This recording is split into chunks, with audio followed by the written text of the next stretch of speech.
La réalité, c'est que si aujourd'hui tu as un business en étiquette et tu as dépassé la barre des 10K de chiffre d'affaires mensuel, tu es sûrement tout seul et tu fais tout seul et tu n'as aucun process. Et surtout, tu traques rien. Donc, des fois, tu as des semaines ou des mois où tu as des montagnes russes de revenus. Il y a des semaines et des mois où tu fais beaucoup plus de revenus et il y a d'autres semaines et d'autres mois où tu fais beaucoup moins de revenus et tu sais pas d'où ça vient, tu sais pas pourquoi tu as ces montagnes russes là de revenus. Selon moi, je pense que quand tu dépasses la barre des 10K de chiffre d'affaires mensuel, c'est là où tu dois te restructurer et tu dois travailler avec les bonnes personnes et avoir les bons systèmes en place pour t'assurer que tu n'aies pas ces montagnes russes de revenus. Donc je vais te donner deux systèmes actionnables hyper simples que tu peux mettre en place ce soir si tu ne les as pas encore déjà mis dans ton activité. Le premier système, c'est évidemment d'avoir un CRM. Donc si tu n'as pas de CRM, mets un CRM. Puis le système, c'est qu'à chaque fois que tu as un nouveau lead, que ce soit un formulaire qui vient de ton site web, un formulaire qui a été rempli, qui vient d'une page de YouTube, ou un formulaire qui vient des publicités, avoir une opportunité qui se crée dans ton CRM. Donc là, tu vas aller collecter le nom, l'email, le numéro de téléphone de ton prospect, puis créer une opportunité dans le CRM, dans une colonne spécifique de ton CRM. Comme ça, tu vas vraiment pouvoir traquer. Puis aussi, c'est de rajouter un tag par rapport à d'où vient le prospect.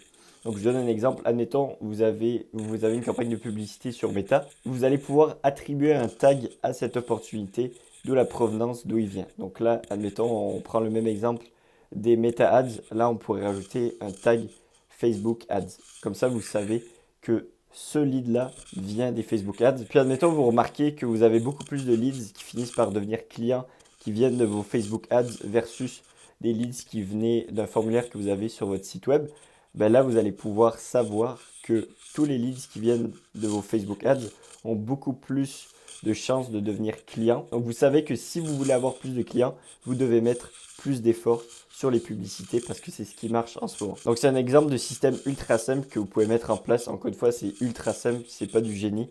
C'est la base, donc c'est un système que vous pouvez mettre en place ce soir si vous ne l'avez pas encore déjà mis. Le deuxième système, c'est d'avoir une base de données sur Google Sheets, sur Supabase ou sur n'importe quel autre logiciel qui vous permet de créer des bases de données, d'avoir une base de données de documentation des tâches de votre entreprise. Donc avoir une sorte de gros livre et gros manuel d'emploi sur vos tâches quotidiennes de votre business et vos tâches que vous voulez potentiellement déléguer, que ce soit pour vos équipes, pour des prestataires ou pour des clients. Vous devez avoir un manuel d'emploi dans votre business et ce manuel d'emploi dans votre business, c'est votre base de données de SOP, donc standard opération procédure, pour chaque tâche de votre business. Parce que ça, en gros, ça va permettre à vos clients, à vos prestataires et aux membres de vos équipes de ne pas avoir à rentrer avec des appels avec vous pour savoir comment une certaine tâche va devoir être effectuée.